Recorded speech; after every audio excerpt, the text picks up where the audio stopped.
Yum! Cardboard. How's it going, YouTube Nation? It's the Homemade Game Guru here for the first inaugural, or shall I say, relaunch inaugural video for Comic Book Confidential, where I talk about all things being an independent publisher, going to Comic Cons, both big and small, medium size, and just sharing my learning experiences and interactions with patrons and, just everything that's involved with the beauty and fun that is Comic Cons. Now, here in 2021, I'm starting back up doing Comic Cons again, which I'm very excited for. And my first convention is going to be at the Great Lakes Comic Con in Michigan. It's going to be just north of Detroit, but I'm just looking forward to it, just getting prepared. And I'm also going to start vlogging the actual journey to and from the Comic Con. So I'm going to show, it's going to start with this one in the US, but also my Canadian Comic Cons, and just going through the motions and what's involved and, getting there, setting up, dealing with customers and patrons and seeing their feedback on the book, and then packing it all up and leaving, just going through the whole journey. Comic Cons is something that just brings me a lot of joy. Just being able to meet and talk to people, also connect with other creators. That's how I've met a lot of my colleagues and friends and acquaintances in this industry. Like I said, I'm just excited to bring you guys on my journey that we could learn and explore together, talk and converse for all of you out there who are independent publishers, and not just comic books. You could be novelists, as I'm going to introduce you to this artwork here by my buddy Maddie. It doesn't matter really the genre. It could be crafts. We all go to these shows in order to interact with customers, build new fan bases, and just get our stuff out there. I don't really do as much online when it comes to sales and all that, but put me in a Comic Con and I'm going to do magic. And there's a whole journey that got me to here, so I'm hoping we could share in these ongoing videos I'm going to do. So when I leave this Saturday on the 9th of October, I'll be vlogging the whole thing, the journey to the border, getting over the border, fingers crossed, because most people I know, as a Canadian, I know some of my colleagues have gone to New York already for Comic Con. So flying is simple. Well, it's not simple, but compared to going across the land border, it's far more simple, which shows you the power of lobbying in certain industries. But you could fly over to the US to do business, and it's easier than going over the land border. To my knowledge, I'm the only one out of my group of creators in Canada that's actually driving over the border. Because again, I'm just going just into Michigan, past Windsor. So it doesn't make any sense for me to fly. That's just an added expense that doesn't make sense.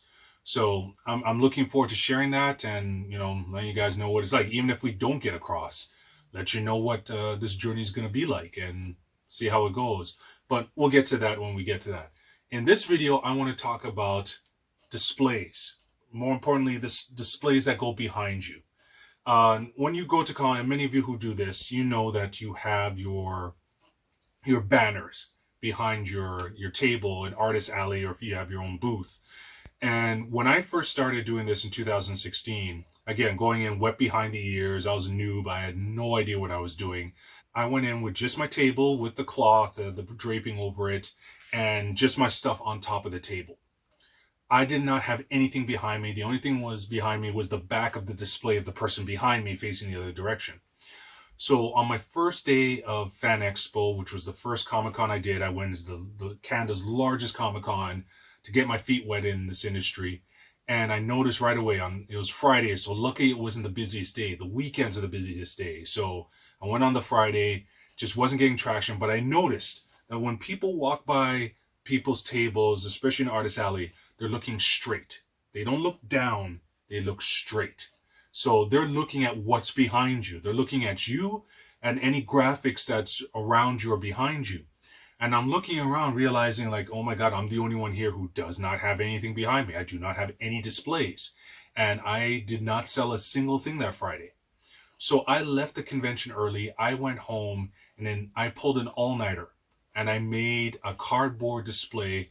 And people, I wish I could show it to you. I did take pictures, but it was on my old hard drive that crashed in early 2019. I thought it was smart putting everything on an external hard drive, and then the control arm ended up scratching up the disk. I don't know why or how it happened, but I lost a lot of data on there, so I don't have the pictures. But take my word for it, I built this rudimentary cardboard display and hung up my stuff on it, and it did make a difference.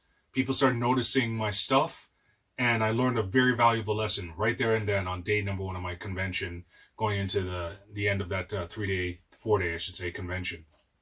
So now I have that mindset that it's all about getting people's attention, getting people to walk by and see what is going on around you.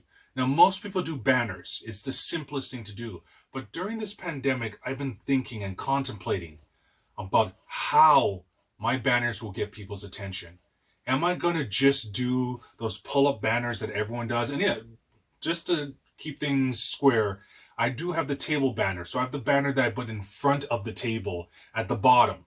So I know that also gets people's attention as well. And for younger kids, it's at their level. So I do have a dynamic banner that they could see showing my different characters.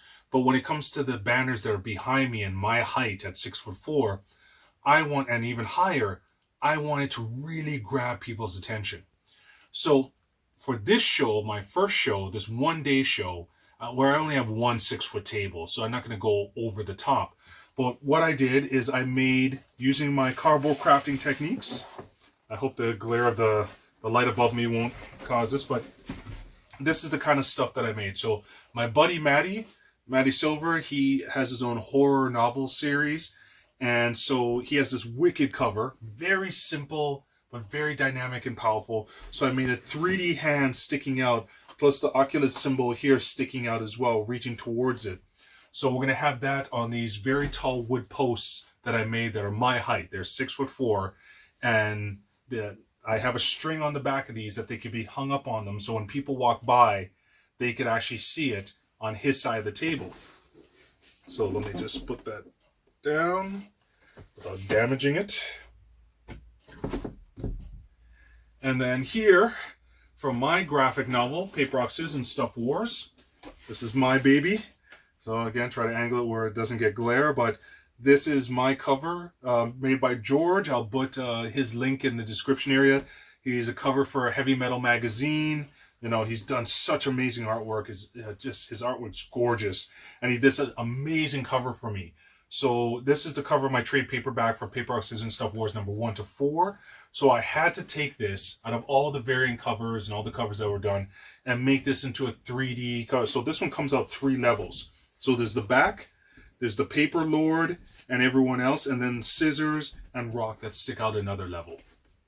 And I've already showed this to people on Facebook and Instagram, and they're just loving it. So again, hang this up. It's at my height, and people will see it as they walk by, and it'll grab their attention. And that is the whole purpose. Now, these are very simple displays. These are not really my over-the-top stuff. This is very simple. What I'm looking forward to is I still have time. Once I come back from the show, I will have time before Fan Expo, which is in another 2 weeks. And what I'm planning is more of a large scale, like far larger display that I could assemble together and take apart. So, and that the whole point of that is to, because I'm going to really be pushing Paper, Rock, Scissors, and Stuff Wars at that one. So you're going to have the different elements of Paper, Rock, Scissors and action sequences. And I'm designing it so it's like a puzzle. So I could transport it easier. But then once I'm at the convention, I could put it together. And then you have this dynamic scene. So I'm going to be sharing that with you guys as well. And also talking about other learning lessons I got from Comic-Cons. And then Frightmare in the Falls, which I suggest you guys is the premier horror convention at the end of October. It's the 29th and 30th at Niagara Falls, the Scotiabank Center. It's just the Comic-Con. It's right there on the border, so people from Niagara Falls, New York come up. And with that one, what I love about horror conventions is that you can really go overboard.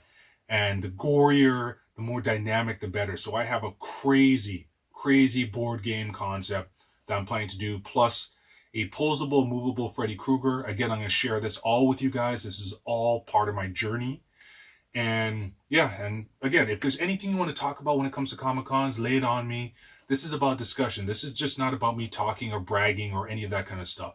This is about sharing experiences and making a forum where we could really talk about being independent comic book creators or book creators or craft creators and our journey in these shows. We're trying to build an audience, build a fan base, make connections, and make friends, make acquaintances, make business connections, and just grow what we do and what we love and our passion. So this is just video number 1, and thank you for watching.